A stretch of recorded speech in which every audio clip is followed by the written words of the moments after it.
Welcome to the basic beginners formation guide. Today we'll be talking about different non-core heroes and different formations that help you progress in the dragonspine tower and in arena. On dragonspine tower, I'm currently on 310.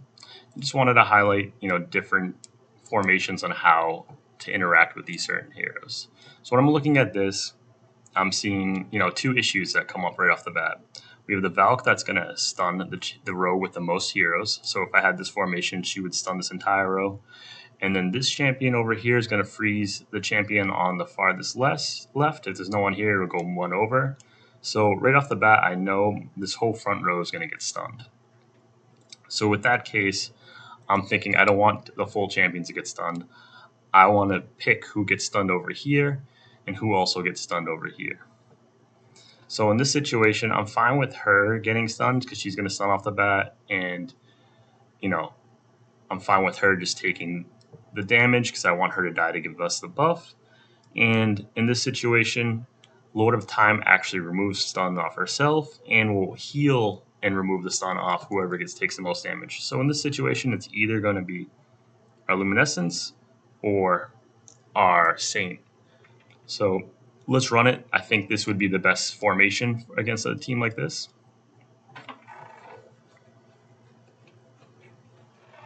And we'll be able to see quickly how the Valk stun interacts with our team. So we're seeing our whole right side get stunned. He actually resisted the stun.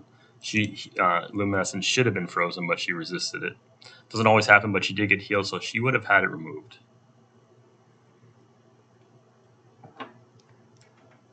So we're clearly getting through that. These strategies are a little bit more useful for when you're barely passing as you get higher. Just want to highlight the different formations as we go. In a formation like this, the only hero you'd have to really think about would be Shield of Partha, because she's really good at crowd controlling this front target, whoever she's right in front of. So in that situation, you could just stick your Lord of Time up there, and she would always be removing the stun off herself. We can push through. Let's go find some other interesting compositions to face. I should have looked at it. I don't even know. I quickly went through it. Nothing too interesting here. All right, here's another interesting one.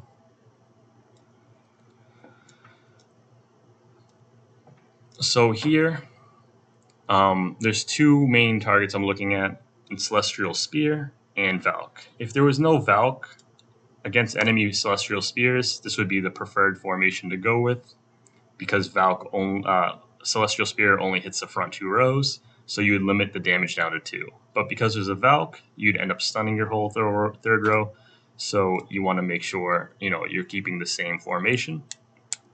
But you see how the Valk moves sides, so now you're just going to want to make sure you move your heroes over.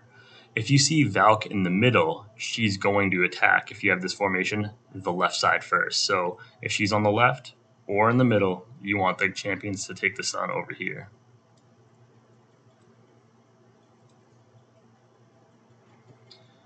And then you'll just push right through.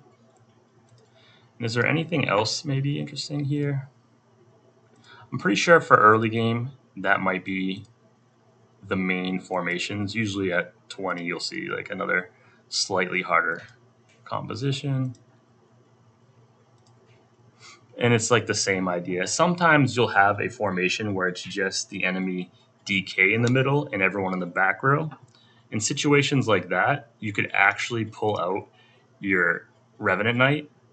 And I know it's not this situation here, but what Rev Knight would do is, if the enemy DK was alone in the front, or if anyone was alone, your Celestial Spear would actually hit all of the back row because it doesn't count that front row. So you can up your damage a little bit that way.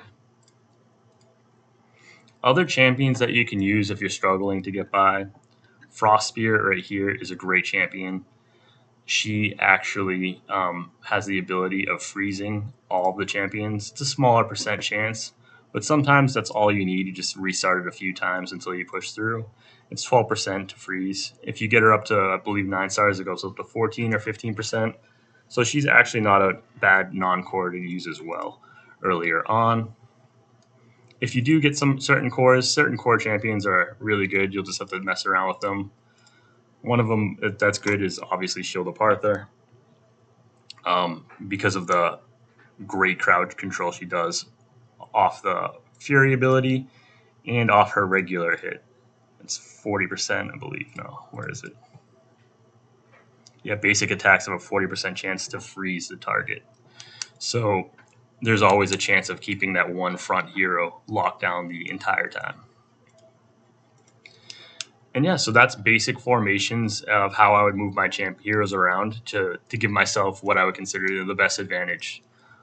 Please let me know if you have any other additional questions. And as always, hit the like, subscribe, and thanks for watching.